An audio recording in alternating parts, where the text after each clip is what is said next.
My dear student, learn English with essential চ্যানেলে প্রত্যেককে স্বাগত। আশা করছি প্রত্যেকে ভালো আছো। তো আজকে তোমাদের জন্য খুব সুন্দর একটা টপিক নিয়ে চলে এসেছি, সেটা হচ্ছে রিপোর্ট রাইটিং।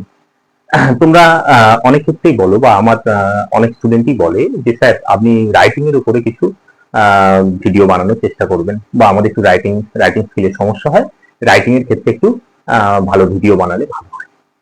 তো যাই হোক, আজকে তার জন্য নিয়ে চলে এসেছি রাইটিং স্কিলের খুব সুন্দর একটা টপিক, সেটা হচ্ছে রিপোর্ট রাইটিং। দেখো, রিপোর্ট রাইটিং কিন্তু ক্লাস 9 থেকে শুরু হয়ে যায়, এবং 9, 10, মাধ্যমিক, উচ্চ মাধ্যমিক প্রতিটা ক্ষেত্রে কিন্তু রিপোর্ট রাইটিং কম বেশি থাকে। রিপোর্ট রাইটিং কিন্তু অন্যতম একটা গুরুত্বপূর্ণ পার্ট, কিন্তু রিপোর্ট রাইটিং এর একটা বিস্তর পরিসীমা রয়েছে, এটা হয়তো তোমরা অনেকে জানো না। ঠিক আছে, রিপোর্ট রাইটিং এর 4খানা মূল ডিভিশন আছে। ঠিক আছে, সেই ডিভিশন গুলো কিন্তু রিপোর্ট রাইটিং এর ক্ষেত্রে সেই ডিভিশন গুলো মেনটেন করে কিন্তু সেই অনুযায়ী কিন্তু আমাদের করাটা উচিত। তো দেখো, রিপোর্ট রাইটিং করার আগে সেই ডিভিশন গুলো সঠিকভাবে জেনে নেওয়া দরকার। তো প্রথমত আসছি কি, অ্যাক্সিডেন্টাল বেসড রিপোর্ট। ঠিক আছে, অ্যাক্সিডেন্টাল মানেই তোমরা জানো দুর্ঘটনামূলক বা দুর্ঘটনাজনক। সেখানে কি কি থাকছে? রোড বা স্ট্রিট অ্যাক্সিডেন্ট। সেখানে রোড বা স্ট্রিট অ্যাক্সিডেন্ট, সেই রোড বা স্ট্রিট অ্যাক্সিডেন্টে সচরাচর যেগুলো দেওয়া হয় পরীক্ষায়, সেগুলো কি কি? Bus, lorry, truck, train, bike accident. ঠিক আছে, এই অ্যাক্সিডেন্ট গুলো সচরাচর পরীক্ষা আছে। এরপরে দেখো, প্লেন ক্রাশ অর ফায়ারিং, অর্থাৎ প্লেনে হঠাৎ আগুন লেগে যাওয়া বা প্লেন ভেঙে যাওয়া, ধ্বংস হয়ে যাওয়া। তোমরা দেখেছো অতীতে এরকম অনেক ঘটনা ঘটেছে। তো সেই সমস্ত জিনিসগুলো দিতে দেখা গেছে পরীক্ষায়। এরপরে দেখো, fire break or firing at factory, building or market place, অর্থাৎ কোনো ফ্যাক্টরিতে আগুন লেগে যাওয়া, কোনো বিল্ডিং এ আগুন লেগে যাওয়া, কোনো মার্কেট প্লেসে আগুন লেগে যাওয়া। এই সমস্ত ক্ষেত্রে কিন্তু এই ফায়ারিং গুলো পরীক্ষায় দেওয়া হয়।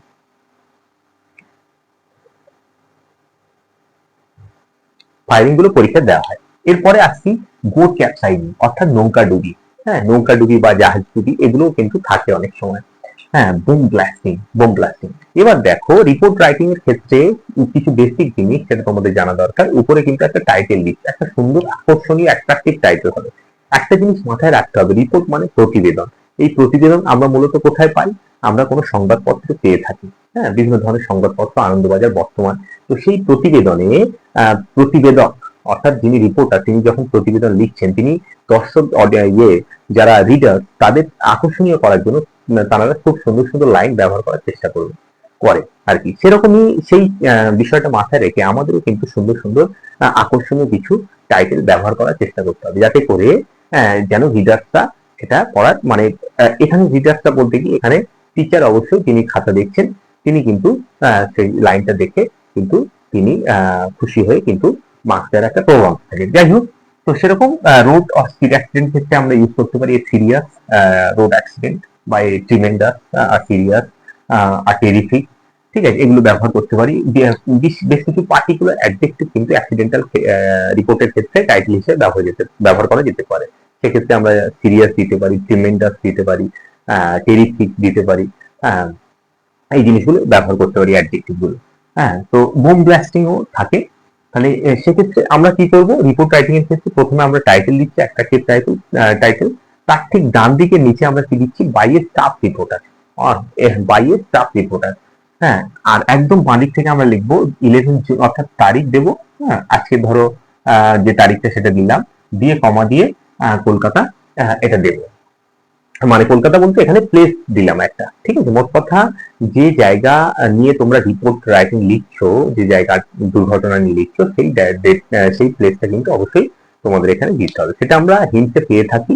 হ্যাঁ, বেশিরভাগ ক্ষেত্রে আমরা হিন্টে পেয়ে যাবো, আর না হলে হিন্টে যদি না পাই, যে সমস্ত প্লেস গুলো, যে সমস্ত স্পট গুলো বেশিরভাগ অ্যাক্সিডেন্টাল কেসের ক্ষেত্রে বেশিরভাগ সেখানে নোটিস করা গেছে আর কি অ্যাক্সিডেন্ট, তো সেই সেরকম কোনো পার্টিকুলার স্পট আমরা ইউজ করি। তাহলে এবার স্টার্টিং লাইন কেমন হবে? A serious road accident, a serious bus accident বা a serious train accident took place, দিয়ে অ্যাড দিয়ে টাইমটা দেবো, বা নিয়ার অ্যাবাউট দিতে পারি। ঠিক এত নিয়ার অ্যাবাউট 10:30 AM, ঠিক সকাল 10:30 নাগাদ এটা ঘটেছিল অমুক জায়গায় অমুক স্থানে, অর্থাৎ অ্যাড দিয়ে ছোট লোকেশন দেবো, তো ইন দিয়ে বড় লোকেশন দিয়ে এ করবো। ঠিক আছে, তারপরে স্টেপ বাই স্টেপ দেবো। অ্যাজ এ রেজাল্ট প্রথমত দেবো কি, অ্যাক্সিডেন্টালটা থেকে কিসের মধ্যে ঘটেছিল, কিভাবে ঘটেছিল। দ্বিতীয়ত দেবো অ্যাজ এ রেজাল্ট কি হয়েছিল আর কি, ফলস্বরূপ। তারপর প্রিকশন হিসাবে কি কি নেওয়া হয়েছিল, মানে গভর্নমেন্টাল স্টেপ, সরকারি পদক্ষেপ হতে পারে, পুলিশ ইন্টারভেনশন অর্থাৎ পুলিশ হস্তক্ষেপে কি হয়েছিল। আর অবশ্যই কিন্তু অ্যাক্সিডেন্টাল কেসে আমরা এমন একটা লাইন ইউজ করবো, that traffic system was disrupted for a few minutes or for a few hours and then the normalcy was restored after the intervention of the police। অর্থাৎ কিছু সময়ের জন্য ট্রাফিক সিস্টেম যান চলাচল ব্যাহত হয়েছিল এবং স্থানীয় পুলিশের ইনফর্ম করার পর, তারা আসার পর পুলিশি হস্তক্ষেপে কিন্তু স্বাভাবিক অবস্থা ফেরানো গিয়েছিল। তো এই দুটো তিনটে লাইন কিন্তু আমাদের ব্যবহার করতে হবে অ্যাক্সিডেন্টাল রিপোর্টের ক্ষেত্রে। ঠিক আছে। আর শুরুতেই তো আমরা দিচ্ছি serious road accident of speed accident took place দিয়ে টাইম দিয়ে অন দিয়ে তারিখে দেবে। আচ্ছা, এরপর দেখো ন্যাচারাল ডিজাস্টার বেসড রিপোর্ট, অর্থাৎ প্রাকৃতিক বিপর্যয়মূলক রিপোর্ট। হ্যাঁ, প্রাকৃতিক বিপর্যয়মূলক রিপোর্টে আমরা কি পাচ্ছি? টেরিবল স্টর্ম বা সাইক্লোন পাচ্ছি, আর্থকুয়েক, ল্যান্ডফল। তোমার বুঝতেই পারছো ঘূর্ণিঝড় এর আগে কিন্তু বিভিন্ন ক্ষেত্রে পরীক্ষায় দিতে দেখা গেছে। আমফান, ফণী, বুলবুল যে ঝড়গুলো, মারাত্মক মারাত্মক ঝড়গুলো যেগুলো হয়ে গেছে অতীতের দিনগুলিতে, সেই সমস্ত ঝড়গুলি কিন্তু দেওয়া হয়েছে। এরপরে দেখো আর্থকুয়েক, ভূমিকম্প। তোমরা জানো ফ্রিকুয়েন্ট ভূমিকম্প হয় বেশ কিছু কিছু জায়গায়। ল্যান্ডফল, অনেক সময় পাহাড়ি এলাকায় ভূমিধস হয়, পাহাড় ধসে পড়ে, এই জিনিসগুলো। তারপরে হচ্ছে ফ্লাড, বন্যা। বন্যা কিন্তু একটা ইম্পর্টেন্ট পার্ট, এটাও দেওয়া হয়। বন্যা কিন্তু অনেক ক্ষেত্রে লক্ষ্য করা যায় বিভিন্ন জায়গায়, উত্তরবঙ্গের বিভিন্ন জায়গায়, ভারতের ক্ষেত্রে আরো বেশ রুরাল এরিয়া মানে সুন্দরবনে অনেক বেশ কয়েকবার বন্যা দেখা গেছে, বা এই জাতীয় কেস। আচ্ছা, হেভি রেনফল এটাও দেয় অনেক সময়। ডিপ ডিপ্রেশন মানে গভীর নিম্নচাপ। ঠিক আছে, গভীর নিম্নচাপ। ডিপ ডিপ্রেশন মানে গভীর নিম্নচাপ, হেভি রেনফল দেওয়া হয়। এরপরে দেখো পাবো robbery or theft based report, অর্থাৎ চুরি বা ডাকাতিমূলক। রবারি মানে ডাকাতি, থেফট মানে চুরি। সেক্ষেত্রে আমরা কি পাবো? ব্যাংক রবারি পেতে পারি, জুয়েলারি শপ রবারি পেতে পারি। ঠিক আছে, অর্থাৎ সোনার দোকানে ডাকাতি, এগুলো হয় কিন্তু। ব্যাংক রবারি ঘন ঘন ব্যাংক রবারি হতে দেখা গেছে। এটিএম রবারি হতে পারে, এটিএম ব্যাংকের ক্ষেত্রে আমরা এটিএম এটিএম রবারিও হয় অনেক ক্ষেত্রে। আর জুয়েলারি শপ রবারি, হ্যাঁ, সোনার দোকান ডাকাতি, এগুলোর ক্ষেত্রে আমরা কিন্তু তখন টু প্লেস করবো না, অকাট করবো। যে টেরিফিক আর টেরিবল বা নোটিসেবল বা পার্টিকুলার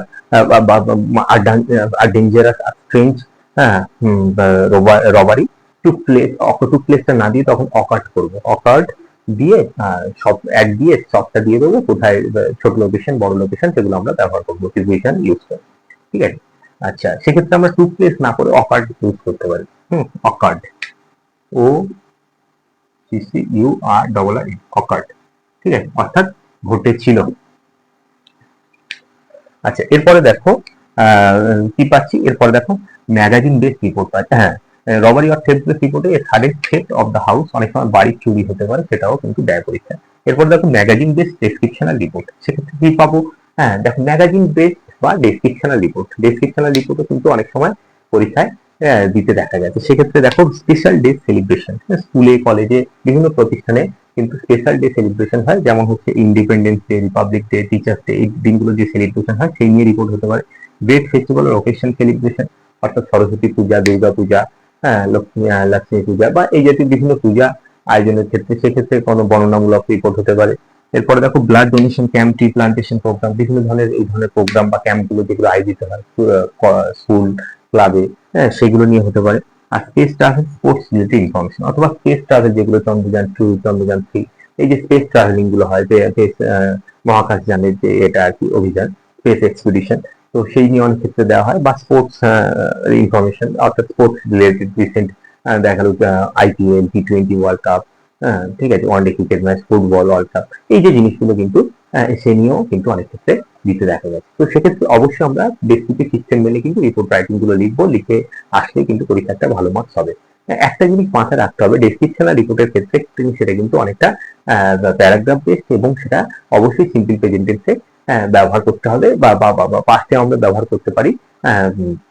সরি, সিম্পল প্রেজেন্ট আমরা কিছু কিছু রেয়ার কেসে ব্যবহার করবো, এবং পাস্ট কিন্তু আমরা অবশ্যই সেখানে ব্যবহার করবো, কারণ অতীতের কোনো ঘটনা কিন্তু আমরা সেটা পরে রিপোর্ট আকারে লিখছি, তো অবশ্যই সেখানে কিন্তু পাস্ট টেন্স বেশি ব্যবহৃত হবে। তো আজকে এ পর্যন্তই। ভালো লাগলে লাইক, কমেন্ট, শেয়ার, সাবস্ক্রাইব করে পাশে থাকবে। ভবিষ্যতে আরো রাইটিং স্কিলের গ্রামারে নতুন নতুন পর্ব আনবো। অবশ্যই রিপোর্ট রাইটিং এর এই জিনিসটা বুঝে নিলে ভবিষ্যতে কিন্তু রিপোর্ট তোমাদের সমস্যা হবে না। এরপরে কিন্তু আমি স্টেপ বাই স্টেপ এক একটা ক্যাটাগরি রিপোর্ট নিয়ে ডিসকাসে আসবো। আজকে এ পর্যন্ত। ভালো, অবশ্যই চ্যানেল সাবস্ক্রাইব করে পাশে